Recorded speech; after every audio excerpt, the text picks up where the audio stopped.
What's up, YouTube? Back at it again with another video. Mud truck build part 2.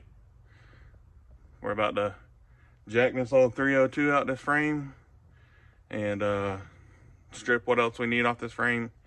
And this frame's going off to the scrap yard. Put some money back in the piggy bank. So I'm gonna maybe probably do a little time lapse. If there's anything to show you, that's cool. I'll just record that, but probably gonna roll into a time lapse. So here we go.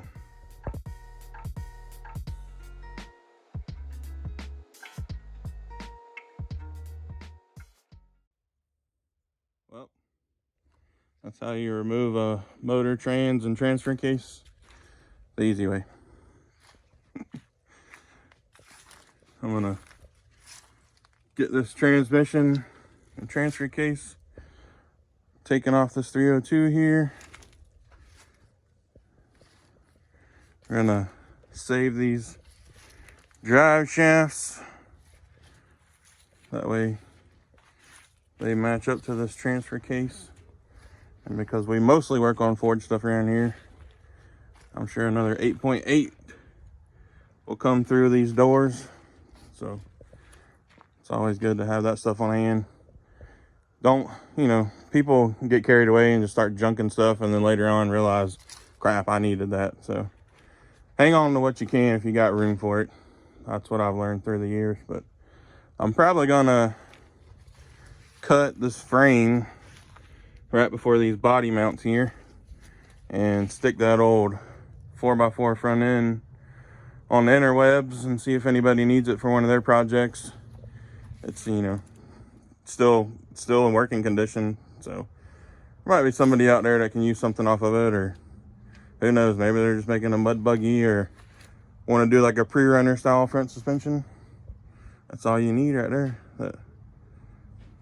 And then I'm gonna get this rear end ripped out of here for my buddy Jared, get that back over to him, and probably save this gas tank, save this nice hitch on there, and we'll probably save the bumper. It's kind of crappy, but who knows, we'll throw it on the interwebs too. Maybe make 50 bucks or something, somebody really just needing an old bumper. You never know.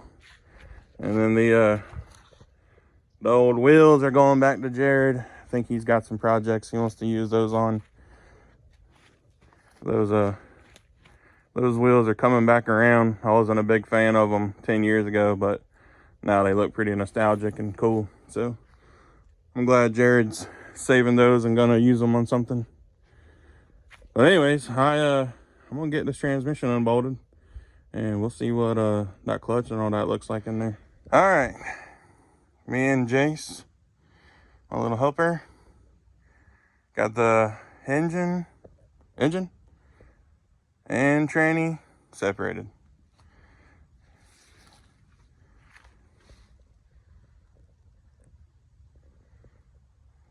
Let's see what that clutch looks like when we pull it off, because yeah, she was leaking a little bit, just a little. But we're gonna get this clutch and flywheel taken off of here. See if the clutch is salvageable.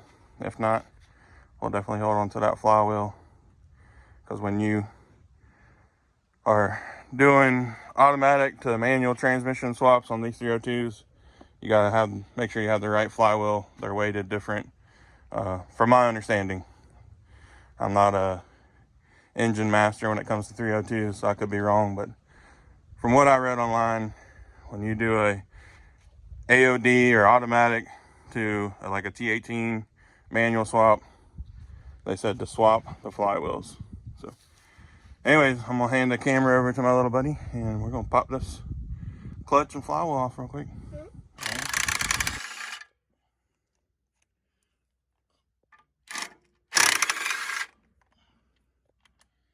If you ain't got an electric impact, you're missing out on life. Should have bought this thing years ago.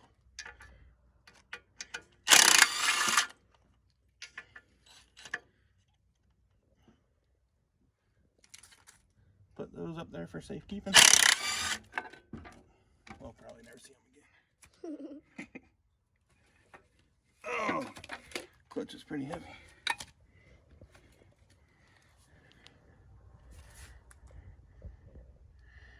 I mean, she ain't too bad. She still got some life in her, but I don't think we'll be reusing her. Holy moly, come show them this flywheel. Zoom in on, you see those cracks right there? Yeah. Wow. I have never seen that before. Me either. Well, it does have a needle bearing instead of a brass pilot bushing, but I don't know if that can be saved. I don't know if we can resurface that.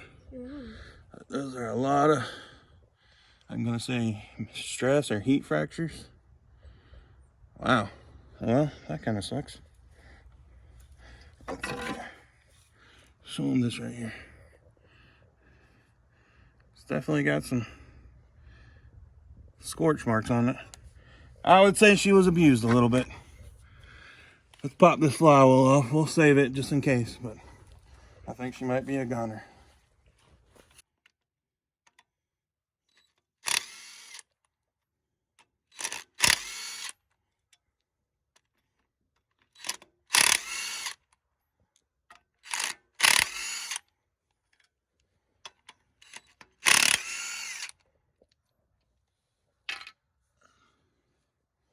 All right, this baby's gonna be heavy.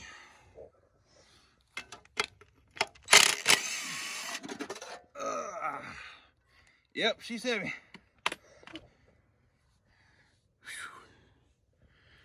Wow, that is crazy. This thing got hot.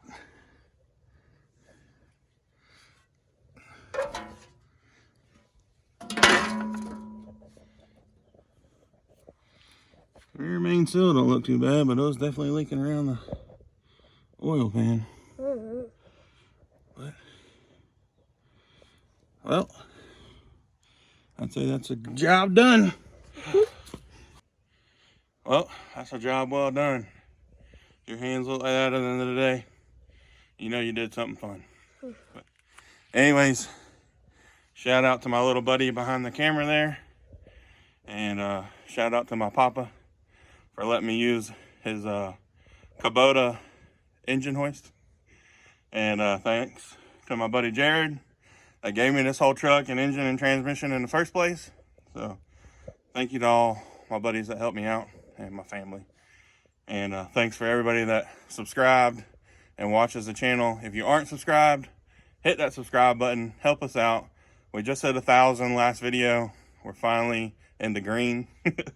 So now we actually starting to make a little money off these videos. And all the money just goes back into these projects in my shop. So anyways, appreciate you guys watching. We'll catch you on the next video. Peace.